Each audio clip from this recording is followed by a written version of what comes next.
నమస్కారం అండి. మరపురాని కథలకి స్వాగతం. చాలా రోజులైంది కదూ తెనాలి రామకృష్ణ కథ విని. రండి. ఇవాళ 'రాముడు లింగడు ఒక్కడే' అన్న చక్కటి కథను విందాం. మీకిలాంటి కథలు వినడం ఇష్టమైతే ఏం చేయాలో తెలుసు కదా! మా ఛానల్‌కి తప్పకుండా సబ్స్క్రైబ్ చేయండి. ఇప్పుడు కథలోకెళ్ళిపోదాం. అది కార్తీక మాసం. కార్తీక మాసం అంటే శైవులకి, కేశవులకి ఇద్దరికీ ప్రీతికరమైన మాసం. ఆ రోజు కార్తీక శుద్ధ ఏకాదశి. శ్రీ వైష్ణవులకి ఏకాదశి అంటే మహా పవిత్రమైన రోజు. పైగా సోమవారం కూడా. కార్తీక శుద్ధ ఏకాదశి సోమవారం. మరి శైవులకి అత్యంత పవిత్రమైనది. తాతాచార్యుల వారు రంగనాథ స్వామి ఆలయానికి మిట్ట మధ్యాహ్నం వేళ వెళ్దాం అనుకుని రద్దీ లేని సమయం చూసుకుని వెళ్లారు. రంగనాథ స్వామి ఆలయం పక్కనే శివాలయం కూడా ఉంది.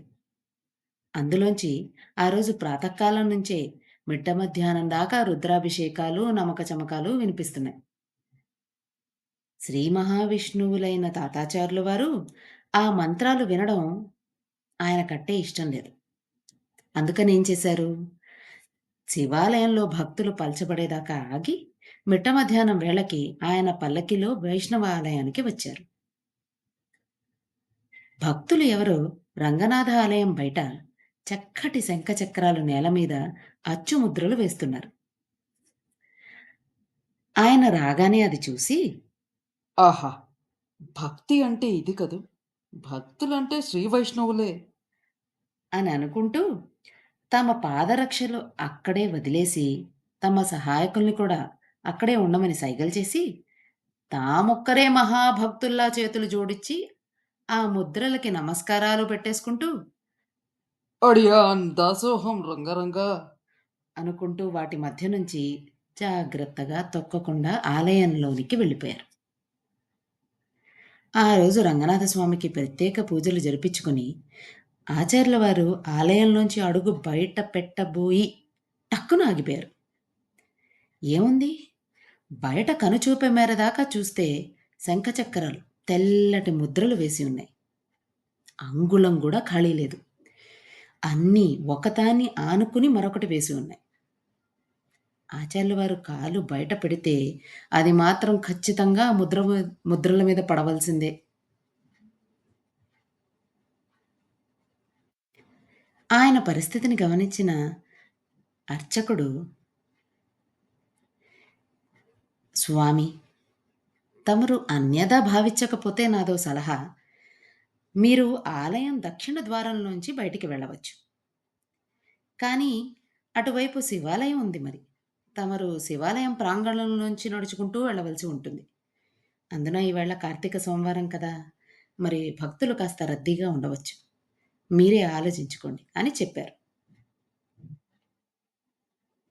ఆ శంఖచక్రాలు సాక్షాత్తు వైష్ణవ స్వరూపం అని ఆయన భావన. వాటిని తొక్కడం దోషమే కాదు, మహాపాపం కూడా అని ఆలోచిస్తున్నారు. ఇహ ఆచార్యుల వారికి వైష్ణవ ముద్రల్ని తొక్కడం ఇష్టం లేక, గత్యంతరము లేక దక్షిణ ద్వారం గుండా శివాలయ ప్రాంగణంలోనికి అడుగుపెట్టారు. అంతలో ఎవరో శివభక్తుడు, "శివ శివ! హర హర!" అని అరుస్తూ, చిందులు తొక్కుతూ విసురుగా వచ్చి ఆచార్యుల వారి ముఖానికి గబాల్న విభూది పూసి, కింద తోసేసి గబగబా దొర్లిస్తూ "హరోం హర హర! హరోం హర హర!" అంటూ అరవసాగాడు. ఆచార్యుల వారికి ఉన్నమతి కాస్త పోయింది.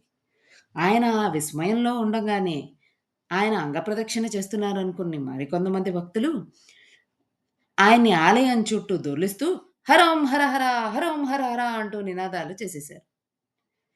ఆ ప్రదక్షిణం ఎలాగో పూర్తి చేసి, ఆపలేక ఎలాగో తేరుకొని శివాలయంలోంచి బయటికి వచ్చి టక్కున ఆగిపోయారు ఆచార్యులవారు. అక్కడ చూస్తే ఏముంది?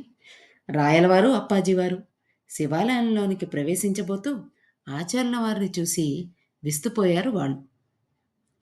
తాతాచార్యుల వారు చప్పున తేరుకుంటూ, ఎవడో గడుగ్గాయి నా మొహానికి విభూది పూసి కిందకి దొర్లిచ్చాడు. మిగతా శివభక్తులంతా నన్ను అంగప్రదక్షిణ చేస్తున్నా అనుకుని పూర్తి చేయిచ్చారు అంటూ వాపోయారు. రాయలవారు అది విని మందహాసంతో, ఆ గడుగ్గాయి ఎవడో కానీ, మీ ద్వారా శివకేశవులకి భేదం లేదని నిరూపించాడు అన్నారు. అప్పాజీ వారు తల పంకిస్తూ, అవునవును. రాముడు, లింగడు ఆచార్యుల వారిలోనే కనిపిస్తున్నాయి మరి ఈవేళ అనేశారు. అంతే. ఆ మాట వినంగానే అసలు విషయం అర్థమైన ఆచార్యుల వారు పక్కా లేక, మింగా లేక పాపం గుటకలు మింగుతూ ఉండిపోయారు.